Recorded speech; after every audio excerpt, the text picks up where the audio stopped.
आय बहिर्भूत संपत्ति ठूल अभियोग कटक बड़म्बा ब्लॉक सहकारी कार्यनिर्वाही जंत्री सत्यप्रकाश नारायण भट्टराय गिरफ विजिलेंस गिरफ कर कोर्ट चालान कर आय ठारू 128% अधिक संपत्ति ठूल करते। भुवनेश्वर पटिया एक 2 महला घर भुवनेश्वर ढेंकानाल और चौद्वार मोट 5टी मूल्यवान प्लॉट भी जबत होती। 133 ग्राम सुना प्राय 41.5 लाख टंकार जमा प्राय 8 लाख टंकार घरोई सामग्री और हुंडाई क्रेटा कार मध्य जबत करिछि विजिलेंस।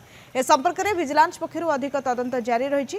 आवश्यक पड़े अधिक पचराउचरा पई सत्यप्रकाश को रिमांड रे आनिबो विजिलेंस बोली विजिलेंस एसपी कहिसथि। सत्यप्रकाश नारायण भट्टराय ये चाकरी 2000 मसीह जॉइन कले जेई रे। इनिशियली से जो चाकरी करते दरमा 4000 रु 5000 भितर थिला सब ऑल टोटल। से दीटा बिल्डिंग करछथि गोटे भुवनेश्वर रे पटिया रे करछथि बड़ 2 महला घरटे ढेंकानाल जिले में गोटे भल ढेंकानाल गोटे घरटे करछथि। पाखापाखि बैंक आउ इंश्योरेंस ये सब डिपोजिट्स देखिए 41 लाख एबव अच्छी तुलन में जो डिस्प्रोपोर्शनेट एसेट अच्छी 128% अच्छी।